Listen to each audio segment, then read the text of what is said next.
আজ আমরা আলোচনা করব পঞ্চবার্ষিকী পরিকল্পনা নিয়ে। মানে 5 বছরের এক একটা প্ল্যান। কীরকম প্ল্যান? ভারত যখন 1947-এর 15ই আগস্ট স্বাধীন হলো, সেই স্বাধীন হওয়ার পরেই হুট করে তো আর ভারতের রাজনীতি, অর্থনীতি, সামাজিক অবস্থা সব পাল্টে যাবে না। সেটার একটা সময় লাগে।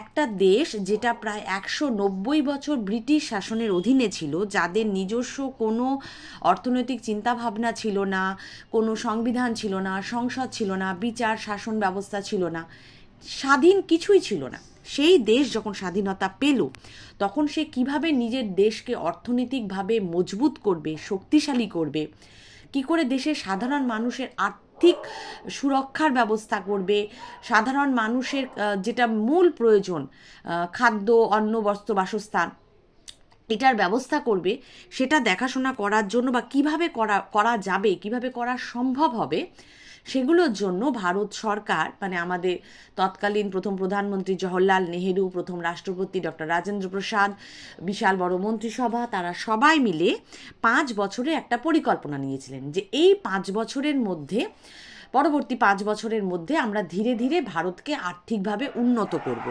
কিভাবে করব তার কিছু পরিকল্পনাও তারা গ্রহণ করেছিলেন। এগুলোই অ্যাকচুয়ালি পঞ্চবার্ষিকী পরিকল্পনা। স্বাধীন ভারতে এই পরিকল্পিত মানে প্ল্যান মাফিক অর্থনীতি গ্রহণ করাটা খুব একটা পুরনো বিষয় নয়, বা খুব একদম না জানা বিষয় তাও না। ভারতবর্ষ এর আগে সোভিয়েত রাশিয়া যখন ছিল, সেই সময় সোভিয়েত রাশিয়ার স্বাধীনতা, তারপর সোভিয়েত রাশিয়া কী করে অর্থনৈতিক পরিকল্পনা নিয়েছিল, সেগুলো ভারতবর্ষ দেখেছিল।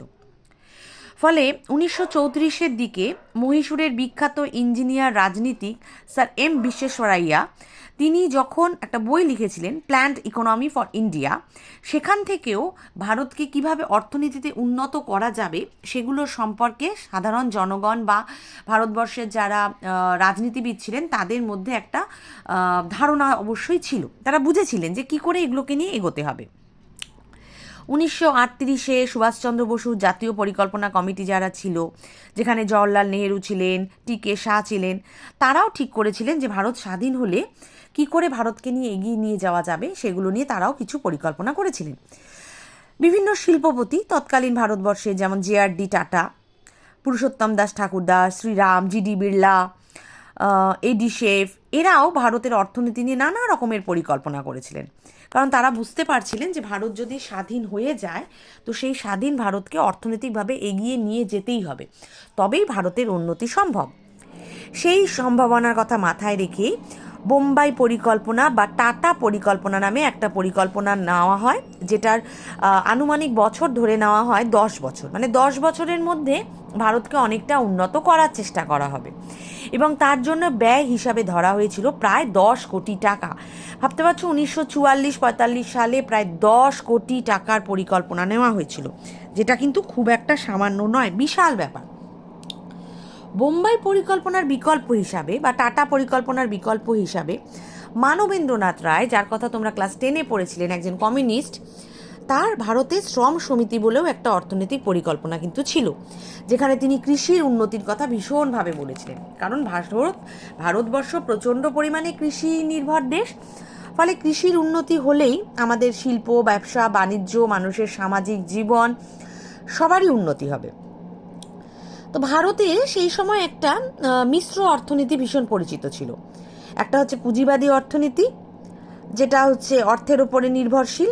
আরেকটা হচ্ছে সমাজতান্ত্রিক অর্থনীতি, যেটা ধরো রাশিয়ার ক্ষেত্রে ভীষণভাবে প্রচলিত ছিল, যে সাধারণ জনগণের ওপর বা রাষ্ট্রের ওপর নির্ভর করে একটা অর্থনীতি গড়ে উঠবে।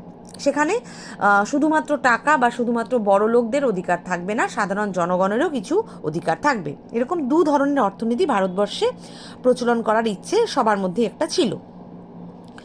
তো 1948-এ স্বাধীনতা লাভ করার পর ভারতবর্ষ বিভিন্ন ক্ষেত্রে রেল, সামরিক ছাড়া, রেল ব্যবস্থা আর সামরিক মানে আর্মির ব্যবস্থা ছাড়া সব ক্ষেত্রে এই মিশ্র অর্থনীতি বা মিক্সড ইকোনমিটা প্রবর্তনের কথা বলে।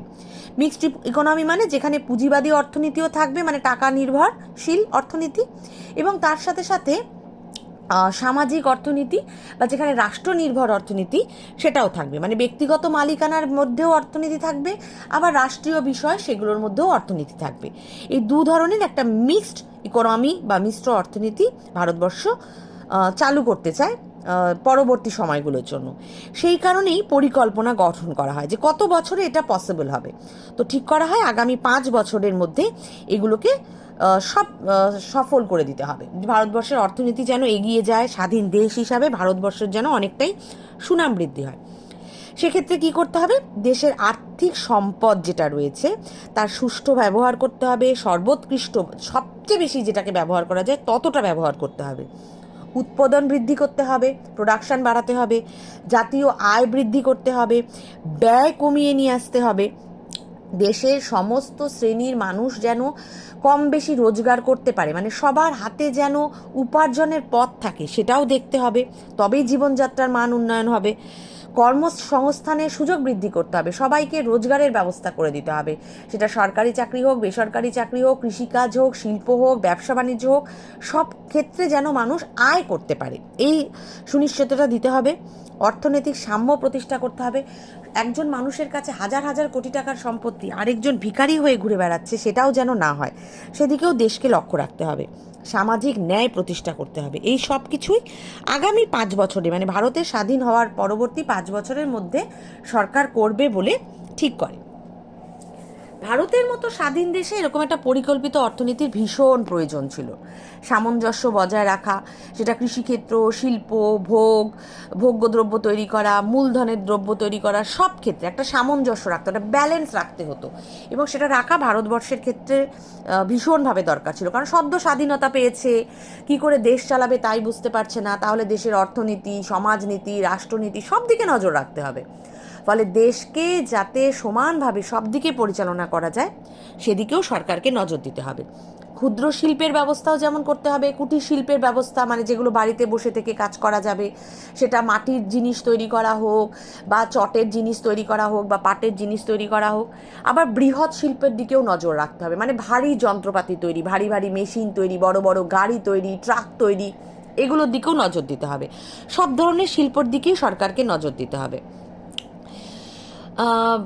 দারিদ্রতা যেন মানুষের ক্রমশ কমে যায় সেদিকেও কিন্তু সরকারের ভীষণভাবে নজর দিতে হবে। মাথা পিছু আয়কে বৃদ্ধি করার চেষ্টা করতে হবে, মানে প্রতিজন মানুষের হাতে যেন কিছু অর্থ থাকে জীবন ধারণ করার জন্য, সেগুলোর দিকে নজর দিতে হবে। না হলে কিন্তু দেশের উন্নতি কখনোই সম্ভব নয়। শুধুমাত্র টাটা, বিড়লা, গোয়েঙ্কা, আম্বানি এদের হাতে টাকা থাকবে আর সাধারণ মানুষের হাতে টাকা থাকবে না, তাহলে কখনোই দেশের অর্থনীতি কিন্তু চলতে পারে না। ফলে সব দিকে নজর দিতে হবে সরকারকে।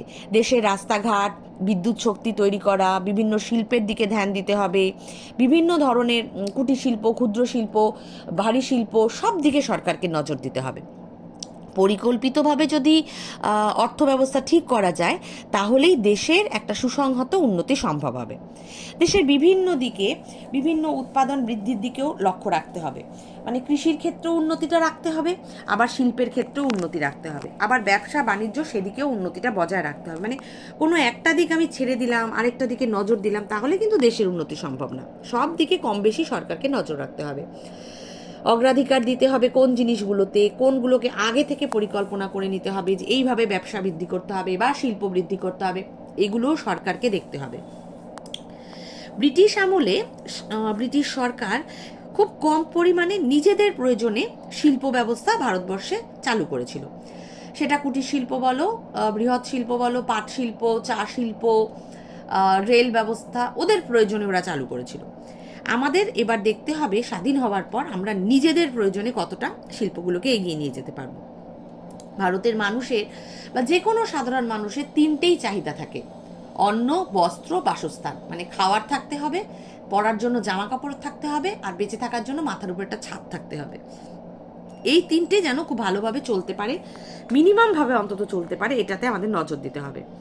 স্বাধীনতা লাভ হওয়ার কিছুদিন পরেই ভারতে খুব খাদ্য সংকট তৈরি হয়ে গিয়েছিল, জনসংখ্যা বৃদ্ধি ছিল, মুদ্রাস্ফীতি হয়ে গিয়েছিল, মানে টাকার দাম ক্রমশ কমে যাচ্ছিল, জিনিসপত্রের দাম বেড়ে যাচ্ছিল, খুব অসুবিধে হয়ে গিয়েছিল। ভারত বরাবরই কৃষি নির্ভর দেশ, ফলে কৃষির দিকে নজর দেওয়াটা সেই সময় খুব দরকার ছিল। স্বাধীন ভারতের সরকারের কাছেও কৃষি আর শিল্প দুটো উল্লেখযোগ্য ভরসার স্থান ছিল। এই দুটোতে নজর দেওয়াও ভীষণ প্রয়োজন হয়ে পড়েছিল, যেটা তৎকালীন ভারত সরকার দেওয়া শুরু করেছিলেন। ভারতবর্ষে বিভিন্ন পঞ্চবার্ষিকী পরিকল্পনা নেওয়া হয়েছিল বহু সময় ধরে, প্রায় 11-12 বছর, মানে 11-12টা পঞ্চবার্ষিকী পরিকল্পনা নেওয়া হয়েছিল। প্রথম পঞ্চবার্ষিকী পরিকল্পনা গ্রহণ করা হয়েছিল 1951 থেকে, যেটা চলেছিল 1956 সাল পর্যন্ত। এর লক্ষ্য ছিল দুটো: এক, তৎকালীন মানে ওই মুহূর্তে ভারতে যে অর্থনৈতিক সংকট তৈরি হয়েছিল সেটার সংকটটা দূর করা। দ্বিতীয়ত, ভারতের জাতীয় আয় বৃদ্ধি করা, মানে পুরো দেশের জিডিপি যেটাকে আমরা বলি জাতীয় আয়, সেটা বৃদ্ধি করা। যদি দেশের জাতীয় আয় বৃদ্ধি পায় তাহলে স্বাভাবিকভাবেই সাধারণ জনগণের জীবনযাত্রার মান উন্নত করা সম্ভব হবে। দেশের আয় যদি কম হয় তাহলে স্বাভাবিকভাবেই জনগণের আয়ও কম, ফলে দেশের অর্থনৈতিক মান উন্নয়ন করলেই জনগণের মান উন্নয়ন হবে। যদিও সেটাও সব ক্ষেত্রে সম্ভব হয়নি। শিল্পোৎপাদন বৃদ্ধি পেয়েছিল প্রায় 39%, জাতীয় আয় বৃদ্ধি পেয়েছিল 18%। বহু ক্ষেত্রে উন্নতি হয়েছিল, বহু ক্ষেত্রে কিছুটা ক্ষতির সম্মুখীনও হয়েছিল। ক্ষতির সম্মুখীন হয়েছিলই বলে দ্বিতীয় পঞ্চবার্ষিকী পরিকল্পনা নেওয়া হয় 1956 1 এপ্রিল থেকে 1961 31 মার্চ পর্যন্ত। ভারতবর্ষ সহ পৃথিবীর প্রতিটা দেশেই একটা ফিনান্সিয়াল ইয়ার চলে বা অর্থনীতির বছর চলে। সেটা সবসময় শুরু হয় 1 এপ্রিল থেকে, চলে হচ্ছে ওটা 31 মার্চ পর্যন্ত। এইভাবে জানুয়ারি টু ডিসেম্বর নয়, 1 এপ্রিল থেকে আপ টু 31 মার্চ। ফলে ভারতবর্ষের ক্ষেত্রেও তাই। তো এখানেও তাই 1956 1 এপ্রিল থেকে 1961 31 মার্চ পর্যন্ত দ্বিতীয় পঞ্চবার্ষিকী পরিকল্পনা নেওয়া হয়। এখানে জাতীয় আয় বৃদ্ধি করার আগ্রহটা দেখানো হয় 25% পর্যন্ত। আগের বার হয়েছিল 18%, এবার টার্গেট করা হয় 25%। ভারী যন্ত্রপাতি নির্মাণ করার চেষ্টা করা হয়, দ্রুত শিল্পোন্নয়নের ব্যবস্থাও করা হয়। এই পরিকল্পনার ব্যয় ধরা হয়েছিল সেই আমলে প্রায় 4,800 কোটি টাকা, কিন্তু শেষ পর্যন্ত বিনিয়োগ হয়েছিল 4,600 কোটি টাকা। এর ফলাফল খুব যে ভালো হয়েছিল তা নয়। জাতীয় আয় বৃদ্ধি হলো 25% পর্যন্ত টার্গেট থাকলেও ওটা হয়েছিল ম্যাক্সিমাম 20%। খাদ্য শিল্প বা খাদ্যশস্যগুলো সেটার আয় অনেকটা কমে যায়, 12% পর্যন্ত কমে যায়। বিদ্যুৎ উৎপাদন অবশ্য অনেকটা বেড়ে গিয়েছিল। বিভিন্ন ইস্পাত কারখানা, যেখানে হচ্ছে লোহার জিনিসপত্র তৈরি হয়, এগুলো তৈরি হয়েছিল। সম্পূর্ণ সাকসেসফুল হয়নি ভারত, সেই জন্য তৃতীয় পঞ্চবার্ষিকী পরিকল্পনা। এটা শুরু হয়েছিল ওই 1961 1 এপ্রিল থেকে, চলেছিল 1966 31 মার্চ। এখানে জাতীয় আয় প্রতি বছর ঠিক করা হয় যে 5% করে আমরা বৃদ্ধি করব। যদি প্রতি বছর 5% বৃদ্ধি করি তাহলে 5 বছরে 25% হয়ে যাবে। কর্মসংস্থান আমাদের বাড়াতে হবে, লোকজনকে চাকরি দিতে হবে। কৃষিজাত দ্রব্যের উৎপাদন আমাদের বৃদ্ধি করতে হবে, কারণ জনসংখ্যা বাড়ছে, খাদ্যের প্রয়োজন হবে। অর্থনৈতিক ক্ষমতার সুষম বন্টন করতে হবে, সবার হাতে কিছু না কিছু অর্থ থাকতে হবে। কিন্তু এই পরিকল্পনা একেবারে ব্যর্থ হয়েছিল, কারণ দেখা যায় 25% জিডিপি বা আয় বৃদ্ধি তো হয় না দেশের, মাত্র 14% বৃদ্ধি হয়। কৃষিক্ষেত্র প্রচণ্ড ব্যর্থতা আসে, ভীষণ ভরাডুবি হয়ে যায়। শিল্পের ক্ষেত্রে আগের পঞ্চবার্ষিকীতে যেটা 12% উন্নতি হয়েছিল, সেটা এই বছরের পঞ্চবার্ষিকীতে হয়ে গেল মাত্র 7%।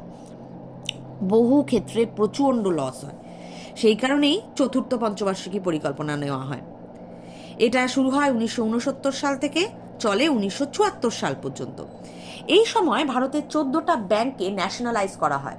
ন্যাশনালাইজ মানে জাতীয়করণ, যেমন ধরো স্টেট ব্যাংক, সেন্ট্রাল ব্যাংক, কোনো প্রাইভেট ব্যাংক নয়, কিন্তু এই ধরনের সরকারি ব্যাংকগুলোকে তৈরি করা হয়। এই সময় সবুজ বিপ্লব হয়, প্রচুর পরিমাণে কৃষি পণ্য তৈরি করা হয়। এরকম খাদ্যশস্যে যেন ভারত স্বয়ংসম্পূর্ণ হয়, ভারতকে যেন বাইরে থেকে খাদ্যশস্য না আনতে হয়, সেগুলো দিকেও ভারতের সরকার নজর দেয়। তারপর পঞ্চম পঞ্চবার্ষিকী পরিকল্পনা 1974 থেকে 1978, 4 বছর। কারণ এই সময় হচ্ছে ভারতের যিনি তৎকালীন রাষ্ট্রপতি ছিলেন মোরারজি দেশাই, তিনি পঞ্চবার্ষিকী পরিকল্পনা ত্যাগ করেন, বলেন আর এটা আমি চালাবো না। তার লক্ষ্য ছিল সরাসরি দেশের দারিদ্র্য দূর করা, কর্মসংস্থান বাড়ানো, মানুষ যাতে কাজ পায়, ন্যায় বিচারের দিকে নজর রাখা। এখানেও যে খুব একটা উন্নতি হয়েছিল তা নয়। আসে ষষ্ঠ পঞ্চবার্ষিকী পরিকল্পনা 1980 থেকে 1985। এখানেও ঠিক করা হয়েছিল ন্যাশনাল ব্যাংক তৈরি করা হবে এগ্রিকালচারের জন্য, মানে কৃষিক্ষেত্রে যাতে উন্নতি হয়, বীজ সংরক্ষণ করা যায়, খরার সময় বা দুর্ভিক্ষের সময় যেন ভালোভাবে মানুষ অন্তত খেয়ে পড়ে বাঁচতে পারে, সেদিকে নজর দেওয়া হয়। তারপর সপ্তম পঞ্চবার্ষিকী পরিকল্পনা 1985 থেকে 1990। এখানেও ছিল খুবই সফল এই পরিকল্পনা। কর্মসংস্থান বৃদ্ধি পায় এই সময়টাতে, প্রচণ্ড ভারতে কর্মসংস্থান বৃদ্ধি পায়। ইঞ্জিনিয়ারিং থেকে শুরু করে বহু পেশায় বহু ভারতীয় ছেলেমেয়েরা এগিয়ে আসে, শিক্ষিত হয়, কর্মসংস্থান প্রচুর পরিমাণে সৃষ্টি হয়। তারপরে তৈরি হয় অষ্টম পঞ্চবার্ষিকী পরিকল্পনা 1992 থেকে 97। এই সময় ইঞ্জিনিয়ারিং থেকে শুরু করে পর্যটন শিল্প যেটা আমাদের রয়েছে ভীষণ ভারতবর্ষে পপুলার, মানব সম্পদ উন্নয়ন এগুলো বেড়ে যায়, মানুষ ঘুরতে ফিরতে শুরু করে। যখন মানুষের হাতে টাকা থাকে, মানুষ স্বাভাবিকভাবেই অন্ন বস্ত্র বাসস্থান ছেড়ে সেগুলোকে বিভিন্ন ব্যবসায় নিয়োগ করে, মানুষ ঘুরতে যায়, ভ্রমণে যায়, সেখান থেকেও সরকারের কিন্তু প্রচুর আয় হয়, ভ্রমণগুলো থেকেও সরকার প্রচুর টাকা ট্যাক্স পায়। বেসরকারিকরণ হতে শুরু করে অনেক কিছুতে, গ্যাসের ব্যবস্থা যেটা আমাদের চলে এলপিজি, সেগুলো প্রচণ্ড পরিমাণে ভারতবর্ষে এগিয়ে আসে, ফলে এই অষ্টম পঞ্চবার্ষিকী পরিকল্পনাও সফল হয়। এরপর নবম পঞ্চবার্ষিকী পরিকল্পনা 1997 থেকে 2002, যেখানে ঠিক করা হয় এডুকেশান ইজ ফর অল, মানে দেশের সমস্ত শিশু শিক্ষা পাওয়ার অধিকারী এবং সবাই বিনা মূল্যে বিনা বেতনে সরকারি শিক্ষা পেতে পারে, এবং সেটাই এখনও পর্যন্ত কিন্তু ভারতবর্ষে চলছে। এখনও অবৈতনিক শিক্ষাটা আমাদের দেশে প্রচলিত। কিছু কিছু ক্ষেত্রে খুব সামান্য পরিমাণ টাকা কি বলবো ডেভেলপমেন্ট ফি বা শিক্ষা চালানোর ক্ষেত্রে নেওয়া হয়, যেটা হয়তো মাসিক 20 টাকা বা মাসিক 10 টাকা করে পড়ে, এটাও সফল। তারপর দশম পঞ্চবার্ষিকী পরিকল্পনা নেওয়া হয়, যেখানে ঠিক করা হয় শহরের প্রতিটা বাড়িতে, এর পরবর্তীতে গ্রামের প্রতিটা বাড়িতে ধীরে ধীরে পরিশুদ্ধ বা বিশুদ্ধ জল পাঠানো হবে। সেই পরিকল্পনা নেওয়া হয়, সেটাও এখন চলছে। শহরে তো হয়েই গেছে, গ্রামে এখনও টিউবওয়েল রয়েছে যেখান থেকে সরকারি জল যায়, বিনা পয়সায় মানুষ সেটা নিতে পারে। পরিকল্পনা চলছে যেন গ্রামের বাড়িগুলোতেও এই ধরনের সরকারি জল পৌঁছে দেওয়া যায়। এরপর একাদশ পঞ্চবার্ষিকী পরিকল্পনা 2007 থেকে 2012 একটা বৈপ্লবিক পরিবর্তন ভারতে আসে, যখন ব্রডব্যান্ড বা যেটাকে আমরা ওয়াইফাই কানেকশন বলি, সেই সুবিধাটা ভারতবর্ষে নিয়ে আসা হয়। খুব সহজেই মানুষ ইন্টারনেট ব্যবহার করতে পারে এই সময় থেকে। তারপর দ্বাদশ পঞ্চবার্ষিকী 2012 থেকে 2017, মানে একটা বিখ্যাত সময় চলেছে এই সময়টা। তো এই সময় 3 বছর পর্যন্ত শিশুদের মধ্যে অপুষ্টি কমানোর দিকে নজর দেওয়া হয়, দারিদ্র্যের হার 10% পর্যন্ত কমিয়ে আনা হয়, মানুষের হাতে টাকা বৃদ্ধি হয় যাতে, কৃষি উৎপাদন বৃদ্ধি হয়, বেশিরভাগ মানুষের কাছে ব্যাংকিং পরিষেবাগুলো চালু করে দেওয়া হয়। তারপর ধরো ইন্টারনেট ব্যাংকিং চালু হয়, এই যে আমরা অনলাইনে গুগল পে করছি, এই যে কাজগুলো এগুলো চালু হয়। 8% পর্যন্ত আমাদের বার্ষিক অর্থনৈতিকের উন্নতি হয়। এই সমস্ত কিছুই কিন্তু দীর্ঘ পরিকল্পনার ফলে হয়েছে।